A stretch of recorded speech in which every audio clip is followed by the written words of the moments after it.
think you should.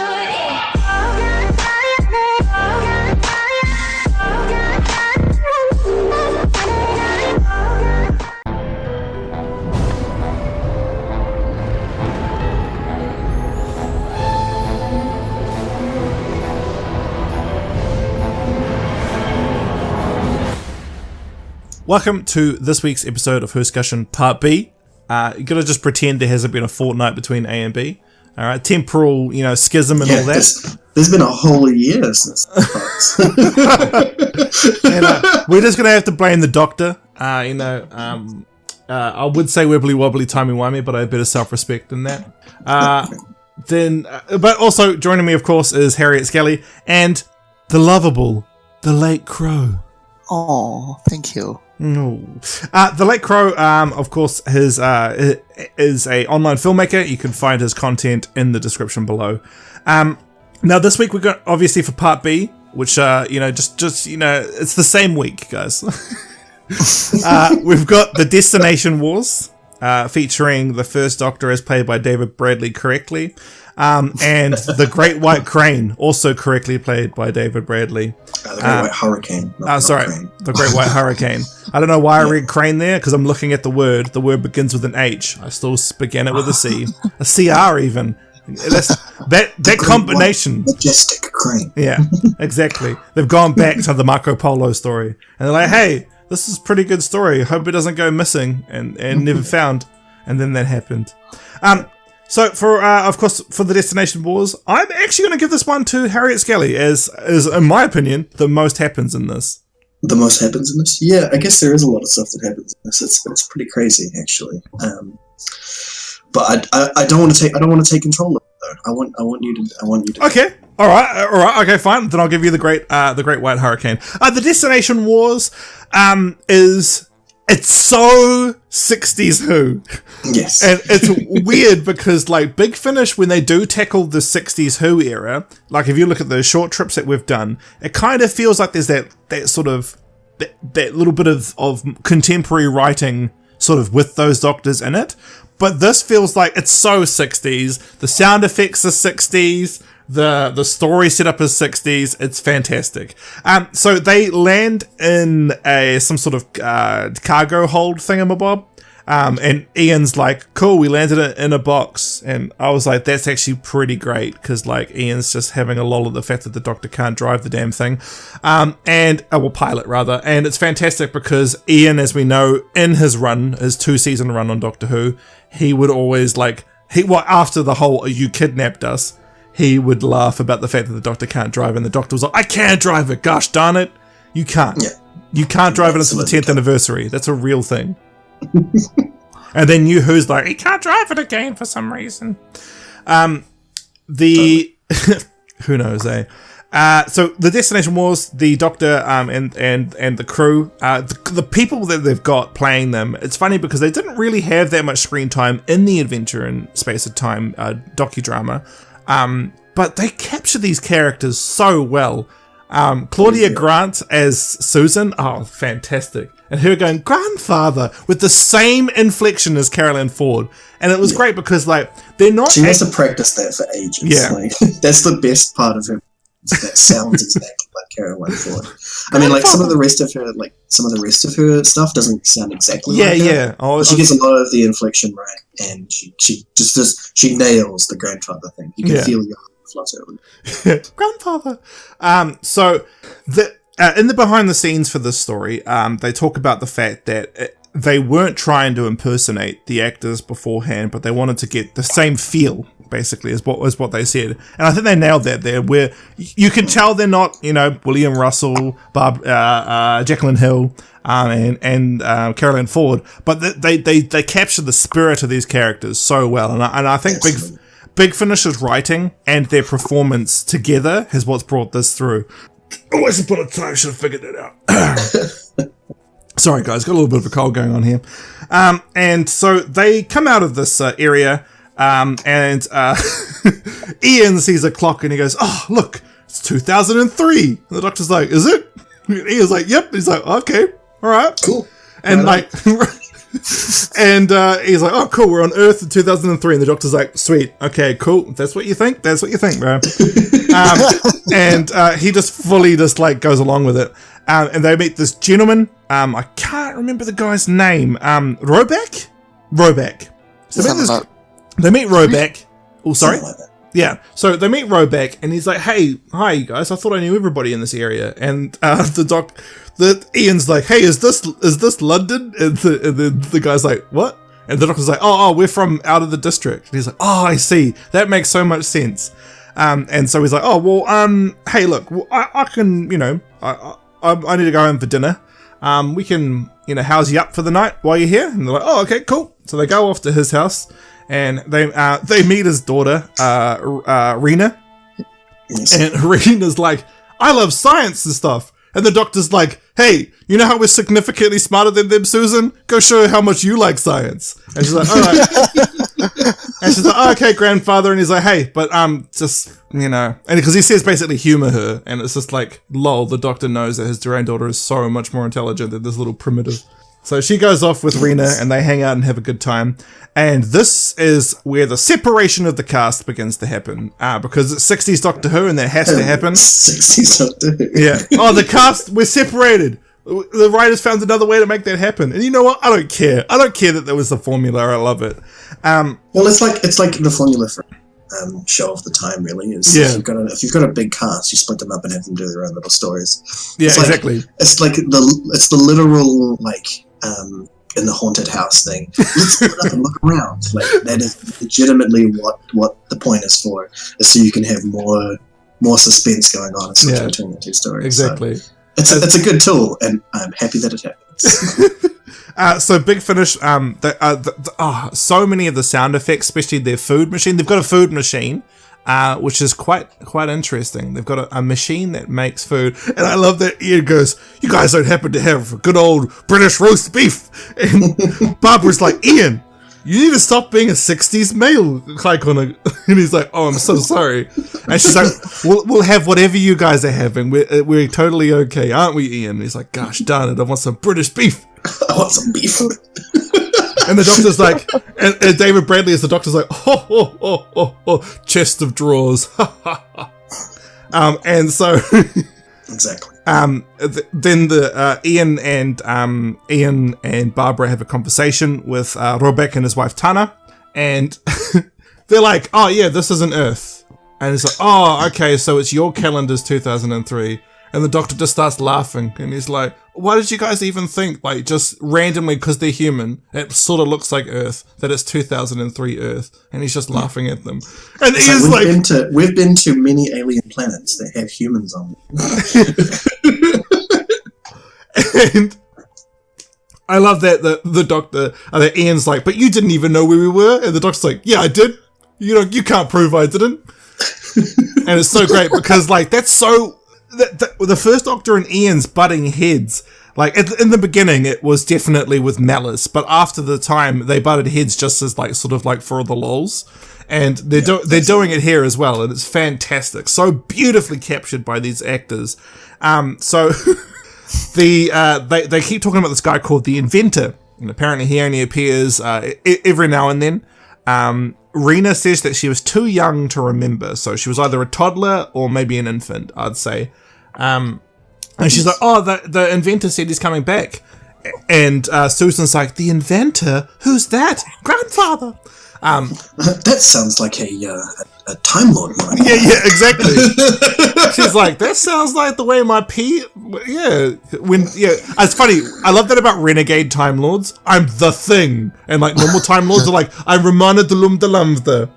Maybe that's why they changed it, eh? They're like, gosh, our names are stupid. Let's get the something. I wonder what Susan's long name is, because she's clearly changed it to Susan to be easy and human. Yeah. I'm not too sure. I know the beginning is Akiator, and that's as far as I know. But yeah, it's probably Akiator de Wunderlampf, the Sigma or some crap. Eh? Well, she's from the Pridonian. Yeah, so her last name would be Pridonian. Right? Yeah, exactly. So anyway, she's like grandfather with Rena, and Rena's just like, hey, this is great. Let's go have a look. And the Inventor lands, and so the Susan and Rena go off to see the inventor in their own way. The doctor, Ian, and Barbara go off with the parents. And then Tanner gets called away. She's like, hey, I gotta go do a thing. And then Roback's like, you go do it, honey. Hope it's not a government secret. Catch you later. And so she's like, okay, cool.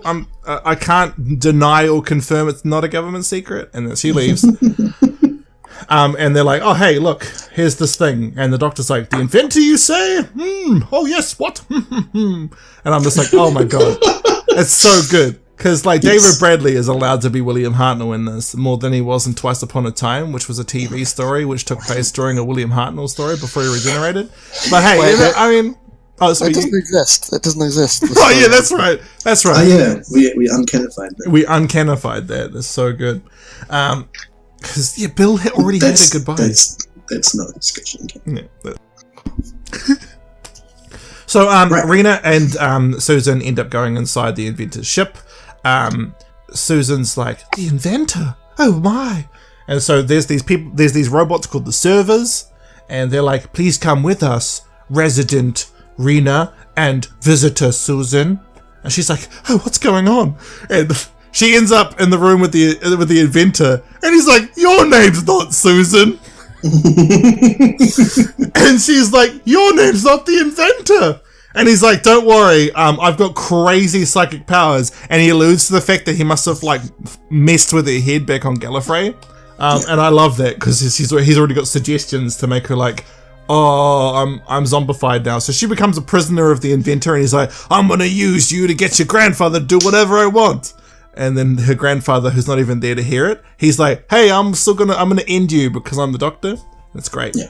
And so Susan ends up becoming a prisoner, and Rena is given all this information that is beyond her culture's technological development. And she's like, where's Susan? And he's like, don't worry about the girl.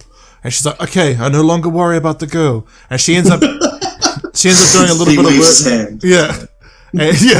And she's like, okay, cool. And so she goes off. The doctor is like, hey, look, I'm going to go sort out some stuff with Rena. And so he darts off, goes sorts out some stuff with Rena, finds out Rena's fighting these centipede people. And they're like, we're not the centipede people from that other story that the Whoscussion cast should be talking about this week. And they're like more like bug. Yeah, they're not centipede. They're cockroachy. Cockroachy. They're cockroachy. And the doctor's like, hey, these are good people. What are you doing attacking them? She's like, hey, our propaganda says that they're evil. He's like, that may or may not be propaganda. And so Ian ends up going inside the ship as well, and he's all like gets brainwashed, and the master's like, hey, I'm brainwashing you. And I can't even remember if that comes to fruition, but he's like, oh yeah, I'm brainwashed. Yeah, kinda does. Which to me, that's very 60s as well. There's some stuff in Classic Who where it's just like, where did that go? Nowhere. Exactly. Like when Dodo gets possessed by the war machines, and then she's all like, I'm no longer in the story. It's the worst character departure in the entire show, in my honest opinion, except for Clara's, that was worse. But and so the doctor's like, oh, okay, cool. Hey, you guys need to stop being this, that, and the other. And so the doctor's like, I'm gonna go see this inventor guy. I'm gonna go see what's going on. And so they all end up inside the ship, him and Miss Wright. Come on, Miss Wright. What? Yes. What are you doing here? And he ends up inside there, and he's all like, I'm William Hartnell. And then the inventor's like, oh my god, it's you. And the doctor's like, oh, it's you. And he's like, do you know what I used to call myself? And he's like, this is gonna lead into the next episode. The Master. And basically, if you didn't know that at this point, then you clearly missed something. Yeah, it's so great, because the guy they've got playing the Master, this is the first incarnation of the character, which I thought was really, really ballsy of Big Finish to do.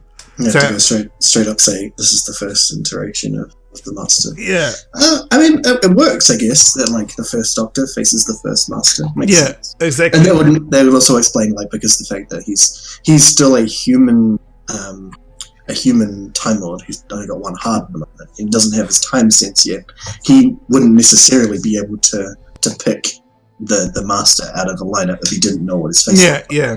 So I think their interaction is fantastic as well, because he's all like, ha ha ha ha, ha, I'm so evil, and the first Doctor's like, shut up, and he's like, oh, but be afraid of me. He's like, no, I'm not scared of you, and he's like, oh, please. Oh. and he's like, I'm so evil. And I love James Dreyfus's performance as the Master. I think he's encapsulated a lot of the classic era Master sort of insidiousness. I think he's definitely more anally than Delgado. Yeah, absolutely. But it's fantastic because, like, as soon as you hear James Dreyfus speaking, that's the Master. Like, even if you haven't read a synopsis about this, you don't know what's happening. As soon as James Dreyfus opens his voice box to speak, he sounds very much to me like the Jeffrey Beavers Master, the one that's all like burned and messed up Master. Yeah. And I love Jeffrey Beavers. The burn Master. victim. Yeah. The burn victim. He's like, I tried to steal regenerations, it didn't work. So now I steal your best friend's father's body. So James Dreyfus, it's so interesting to me to hear him perform in this way, because I watched Gimme Gimme as a child, which I shouldn't have because it was an adults only show, but I grew up with that show and I loved Gimme Gimme, and like when I found out it was James Dreyfus, I was like, what? What? And it like sort of broke my childhood nostalgia for him as a performer, because I remember him as just the happy-go-lucky gay flatmate of the main woman, and I'm just like, what? It was so like, now he's the Master, and he's just encapsulates the role so well.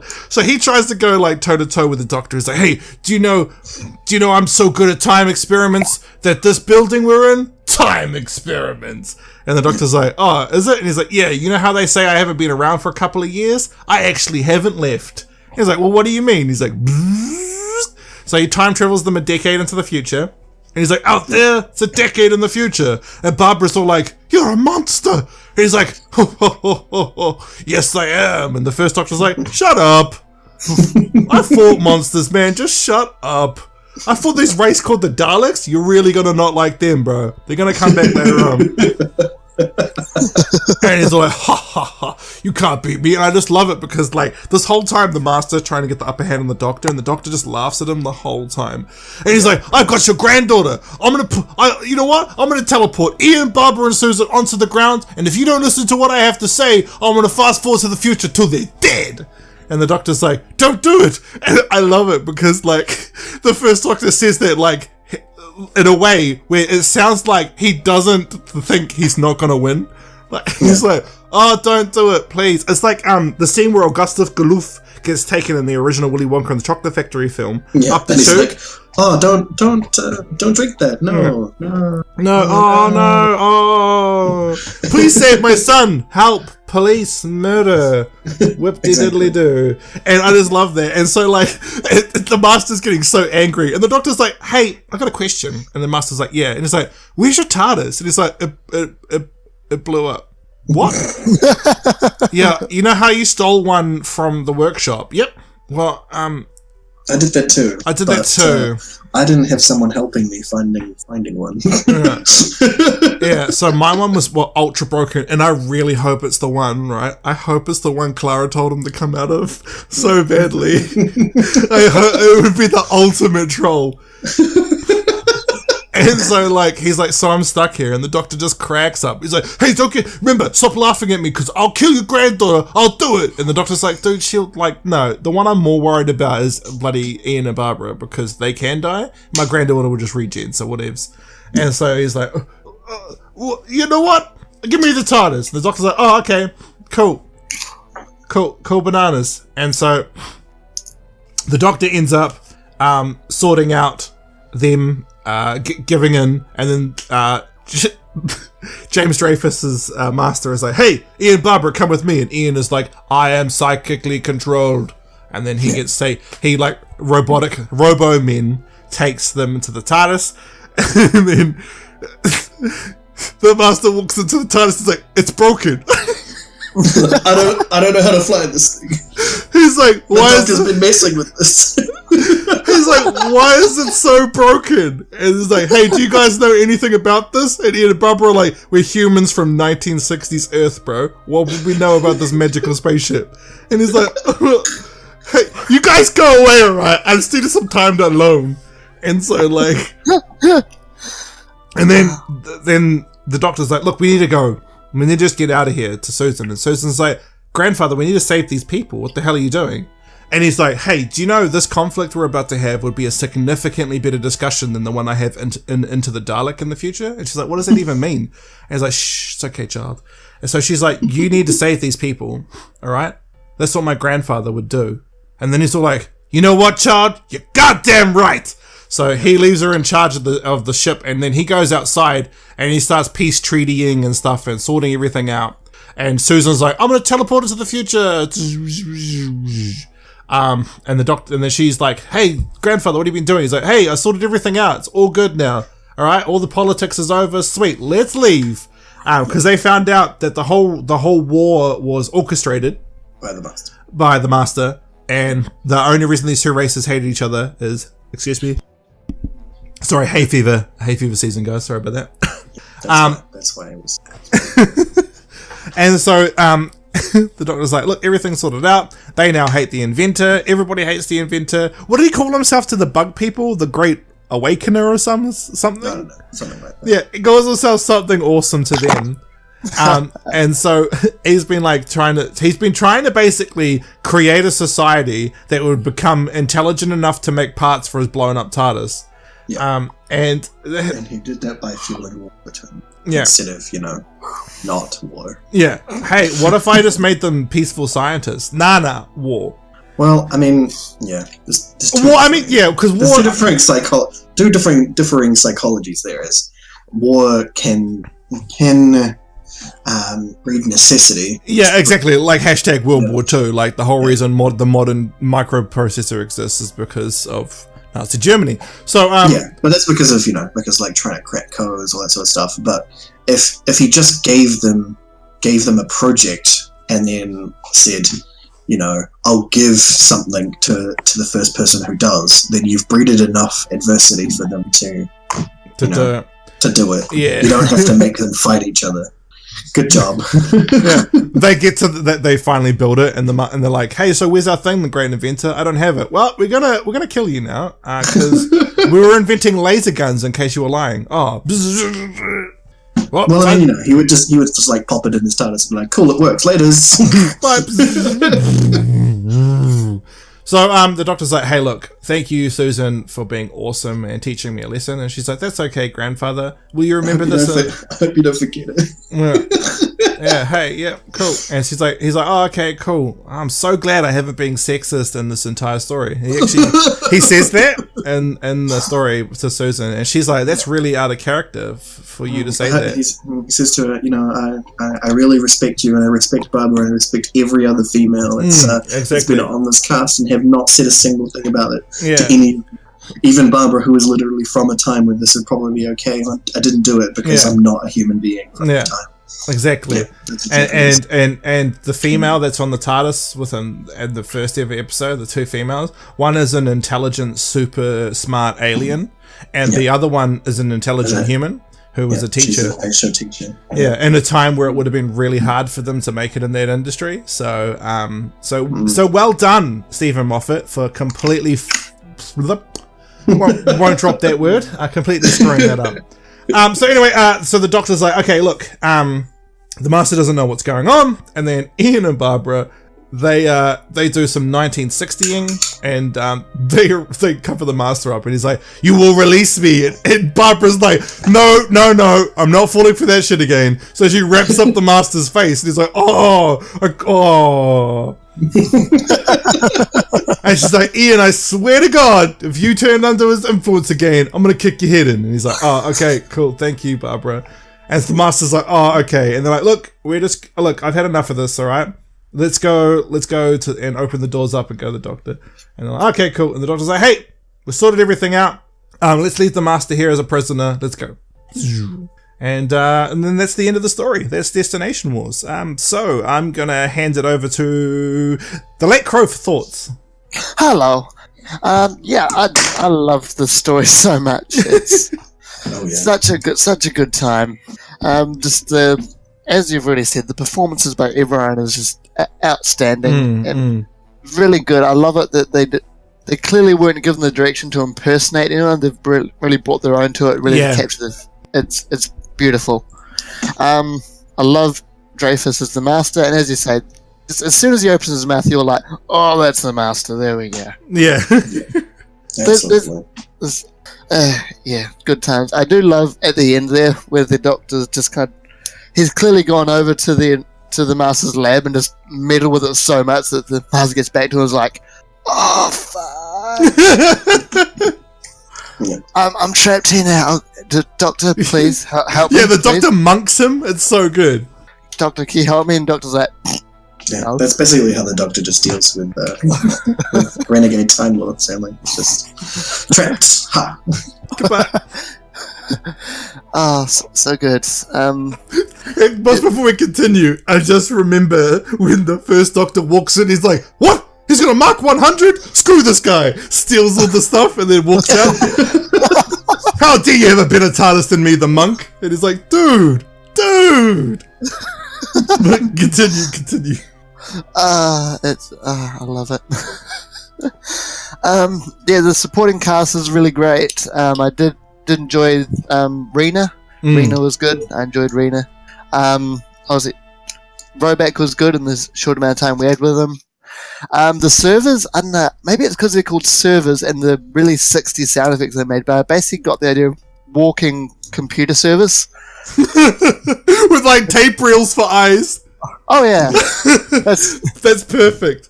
Did anybody else find them a bit hard to understand? A couple of times I found I had to go back because I think there was a bit, but the thing is like the 1960s robot voices were a bit like that. They were either whispery like the War Machine, or they were like, you will become like that. Exactly. So it does fit with the time period. It does. Yeah, and I do really like the story, how it looks at how, well, although the Master orchestrates war, just how easily civilizations fall into war if the circumstances are put in that direction. Especially it's propaganda, man. The fact that there's propaganda on both sides to attack each other. Yeah. Also, Ian's bluffing about, was it bluffing or just kind of, not really bluffing, but, kind of toying, playing along with, was it Tanner is looking at atomic bomb plans, and Ian's like, I can fiddle with this. Yeah, I can totally do this. Yeah, he's like, don't worry, guys, science teacher. I got this. That was good. That looks like something invented by some New Zealanders. I've done this breakthrough. America, can we kill people with it? Please don't. Yeah, probably.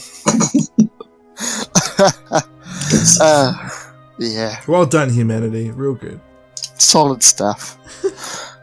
But yeah, that's basically what the story was. It's really solid stuff and a really enjoyable story. All right, okay. The Harriet Skelly. I'm going to call you the Harriet Skelly for some reason. Harriet Skelly. Yeah. Yeah, I mean, I've pretty much got the same views. It was like a whole new First Doctor episode. Really, it's basically how it felt. It was long enough to be one. So it had the same story beats to it. It so was long enough to be one. Yeah, but I mean, it wasn't okay. It wasn't like.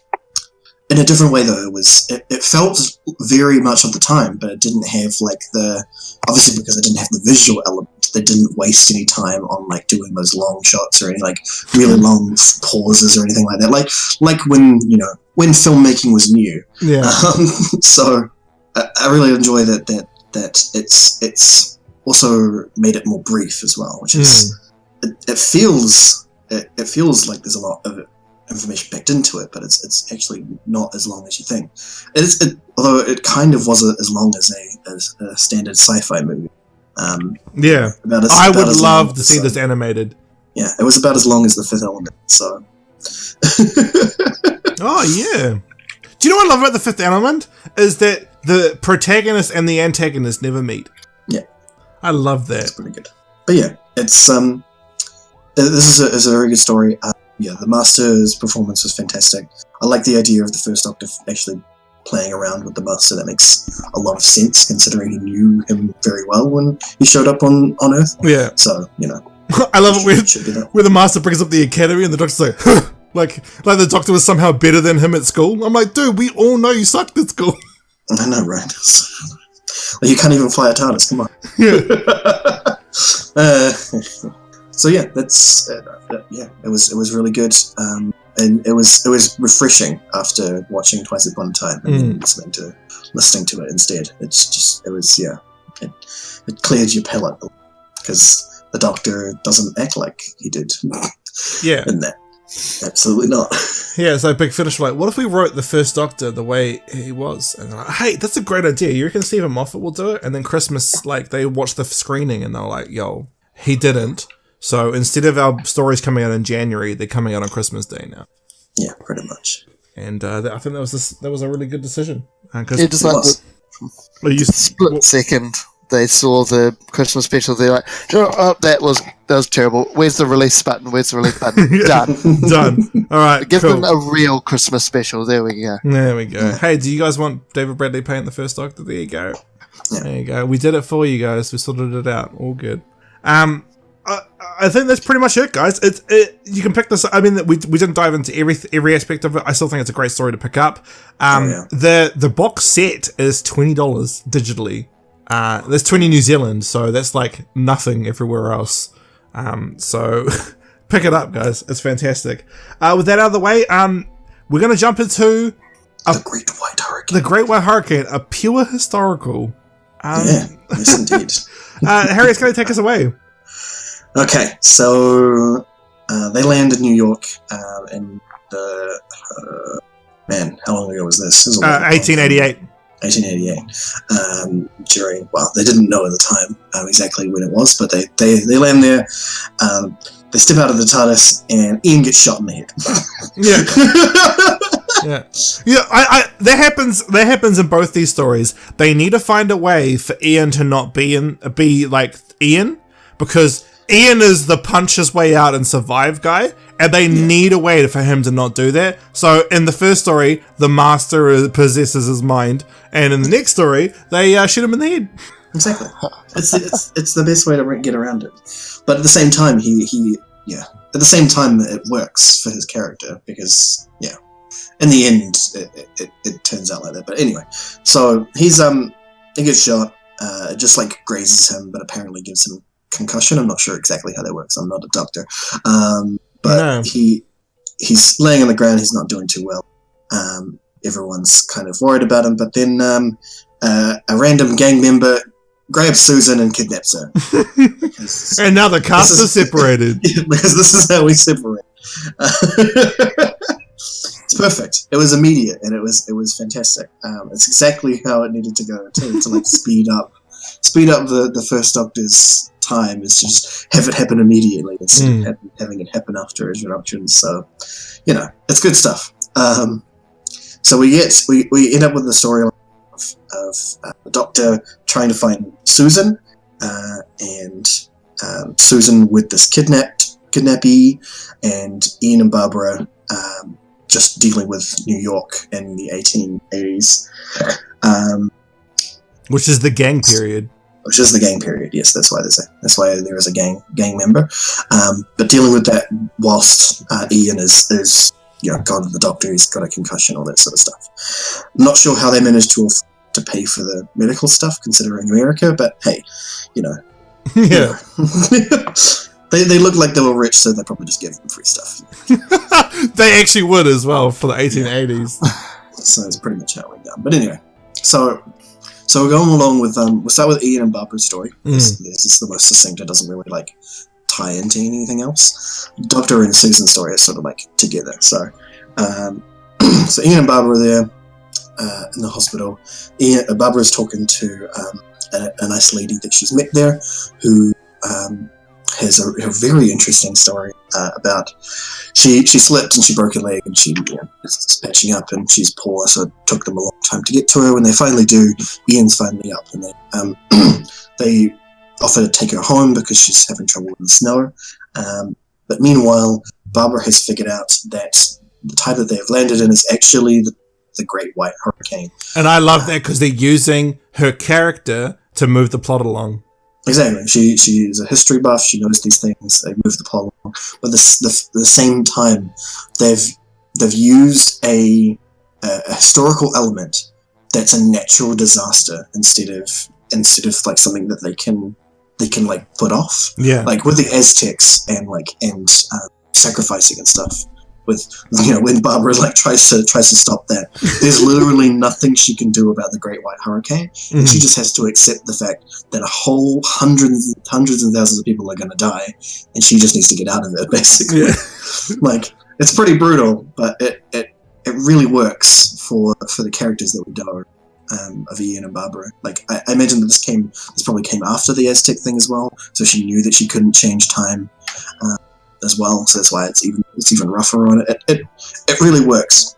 Yeah. But even then, she doesn't have to have this like Murray Gold epiphany about even though time is even though time is locked, she can still help people. She doesn't have to. Anyway. Exactly. So she realizes that she can help this woman. Sort of get back home and sort of stuff, and then they can get off in the TARDIS. But she gives us this really heartbreaking story about how her husband was beating her, and she ran away with her kid. And when they finally get to her apartment, it turns out he turned up and stole her kid. So they try to track him down. Luckily, because the Great White Hurricane, the train that he would catch back to Queen had stopped. But it was up on a high railway instead of underground, like it would be in the future. Well, even then, actually, New York did have a subway system at the time. It just wasn't great.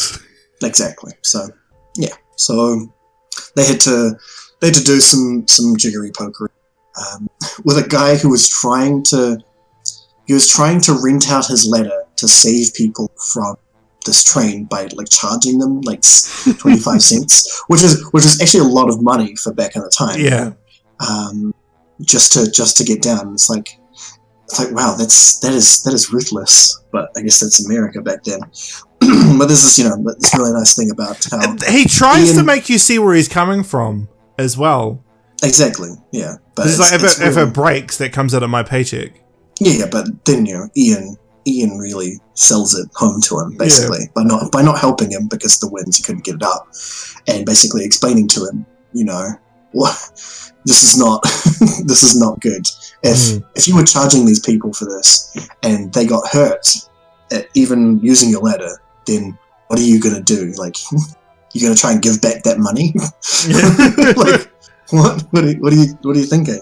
But yeah, the fact that at any point we know Ian could have just like knocked that guy right out. Like, exactly. He would have been like, no, smack. Yeah, bang, grabs the ladder. But of course, because he's concussed and Barbara's there, she's just like, no, Ian, just Ian, please don't knock this guy out. He's just like, okay, I'll just settle and just let him think. Basically, and it's perfect. It sells their characters way better, and it adds this whole new flavor that you wouldn't believe when if you said it to someone who watched the first season and said, hey, there's an audio series that's outside of this canon and it's added some whole new character arcs to Ian and Barbara, you probably wouldn't believe it, but it's true. This totally happened. They have some crazy character arcs about Ian realizing that he doesn't need to punch everything. We're in a situation we need to get out of quickly. I've got fists. And Barbara realizing that she doesn't have to save everybody, but she can still help. Good stuff. So yeah, they eventually save the boy and the husband, and the woman explains herself completely to this guy. It's like, he's pretty distraught because it's basically the drink that's been driving him to this, and he finally realizes that he needs to be a better person, and we're left with hope that he will realize that he can do it. But at the same time, kind of like, he either goes back to that or they die in the Great White Hurricane. So. Yeah, exactly. It's really bittersweet. It is really bittersweet, but at the same time, you're like, okay, yeah. And it's more, really, when you think about it, it's more so that Barbara and Ian can have that off their conscience instead of actually being a proper resolution to that. So, yeah. But the other side of the coin is Susan and the Doctor's story, part of this. which I won't talk about because I'll leave something for people to get into. But needless to say, it's just as good. It talks about gang relations in the 1880s and their reason for being, because they used to when they first arose, it was because people needed someone to help them. Basically, and you create family friends. Basically, you generate this gang by doing that. And originally they were just there to help people, but as the police started doing more actual helping and not just being protectors of the rich, then gangs became less relevant, and that's really where this is coming from. But yeah, it talks about it has like the same sort of like there was another movie around gangs in America in the late 90s that had a very similar theme to it. Where, Gangs in New York? I don't think it was Gangs in New York, but it was more around like someone killed someone and it was an accident and everyone hates them for it. Oh, right. Yeah, so it felt really like that, which is I'm fine with that because I like homages to things. It was really good. But yeah, I won't spoil it too much more. It's really good. Just listen to it. Just do it. Yeah, I agree with Harriet Skelly here. Before I give my thoughts though, the Late Crow, your thoughts on the Great White Hurricane? Well, again, I love historicals, especially when they're done well, but Big Finish is doing it, so you know it's going to be good. Hashtag not an endorsement, hashtag wish it was. But yeah, I really enjoyed it. I loved the, again, just instantly, they're separated, almost instantly, just walk out TARDIS, poof, separated, Susan's kidnapped. Oh no. Susan's kidnapped, right? Like, as soon as it happened, I was like, and it's the 60s. Yeah. The thing is though, like they can't. It's not as easy to show her tripping over, so they've got to do something else. My ankle, grandfather. But you're an alien. Your ankles. I do like Harriet Skelly already mentioned it, of course, but everyone's character arcs in this are really well written. It's really good. I do love. I think some of my favourite interactions are between the Doctor and is it Daniel? Was it Daniel? I think the young boy who was with. So there was a lot of interactions. Yeah, unfortunately, he does this fantastic speech about humans looking after humans. That that really sells the Doctor as he is at the time. As he is. Do you mean blatant racist and sexist? Yeah. Totally. Oh wait, sorry, I forgot we weren't watching Twice Upon a Time. Watching the thing that does not exist. Yeah, it's just if you want to get attached to the First Doctor the First Doctor as he should be, just listen to these. It's way better. It's just how the First Doctor is. It's fantastic.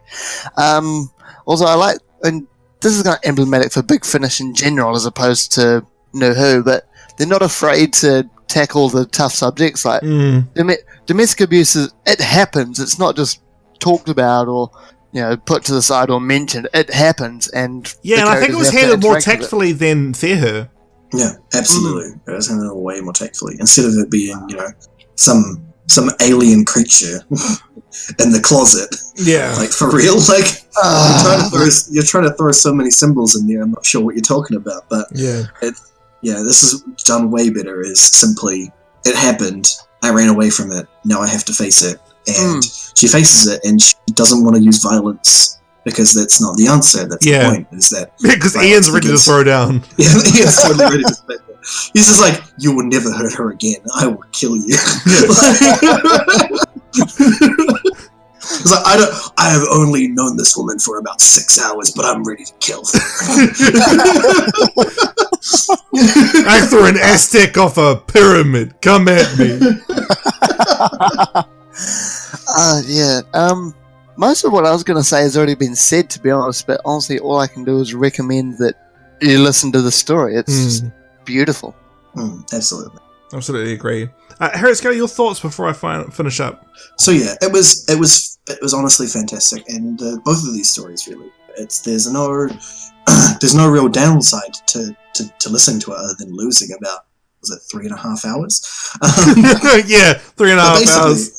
But basically, if you're going to go ahead and watch a sci-fi movie, you could just go ahead and listen to these instead. I mean, they would probably cost you less, honestly. It really, it's there's a lot of information into these, and there's a lot of love that goes into them. A lot more than went into Twice Upon a Time, honestly. And it's just... Oh, well, I've never seen that episode. What are you talking about? It's really sad that... it's really sad that this is how we had to get back to that, and that they didn't utilize that in the Christmas special. But his run is over now, so we'll have to get over that for the time being, until we go back and listen and watch them again. But anyway, no, we have to watch series 6 and 7. These two audio stories are spectacular, and I could not recommend them highly. I really couldn't. Yeah, I pretty much echo everybody's sentiment here. They're fantastic. I really didn't think a historical would work in audio. Oh yeah, but the thing is that the thing is about the Great White Hurricane is that it's a proper natural disaster. Like if it had been like Romans or like some thing, it wouldn't have felt nearly as thing. But the fact that it's like they couldn't use Pompeii, obviously. That would be a bit weird to do that. Considering Big Finish did Pompeii before the TV. Exactly, so there would be there's no reason to do that again. But using the Great White Hurricane is so much better. And there's plenty of other natural disasters that happen that could be pure stories for other doctors to do. I mean, obviously you can't overdo them, but this one really, really works because it seems so dismal, but you know that that at the end of the day it's okay, because most people who aren't history buffs wouldn't think of it as a big natural disaster like Pompeii or massive volcano eruptions. It's just another hurricane that America seems to have pretty often. But this one, was actually pretty devastating for at least for those people, and it's good to remind people that these things happen, and you need to work together to overcome them. Yeah, definitely. I really liked how Barbara was used they used the actual history of the character to help with the plot, and I think Classic Who did do it, but I don't think often enough, and I think it's really great to see that coming from with Big Finish actually understanding the characters and being like, hey, look, okay, if we're going to have a natural disaster, Barbara should know about it. And it's not against her character. It doesn't make her a Mary Sue who magically knowing everything. It sticks with her characters. It doesn't break her character at all. And it makes her a stronger character for it. The Doctor and Susan stuff is fantastic as well. Again, we don't want to spoil that. Guys, please pick up the First Doctor Volume 1. Oh yeah, absolutely. And Claudia Grant has some great interactions with the person kidnapping her. There's just good writing, good performances, and listening to the behind the scenes, which comes free with the box set, digital or otherwise. I really love just hearing the love the actors have for the people who originally played it. Especially when James Glover says, I'm not trying to replace William Russell with my performance of Ian. It's just I'm giving my own spin to Ian while staying true to him, and I think a lot of every single one of the performers gave a lot of love and care to the characters. Something that I really, I know this has become broken record at this point, guys, but I really, really am devastated that Stephen Moffat didn't show the same love and care for the character, bringing him back to television after all these years of not being on it. Yeah. So with that, guys, that's us. Thank you again to the Late Crow. It's always wonderful having you on the cast. Next week we'll be returning to the original format of 2 New Who, followed by our 2 audio adventures. Of course, we'll be finishing up the Sisterhood of Khan arc that we've finally got going with number 8, and we'll see you all then. Catch you later. Bye-bye.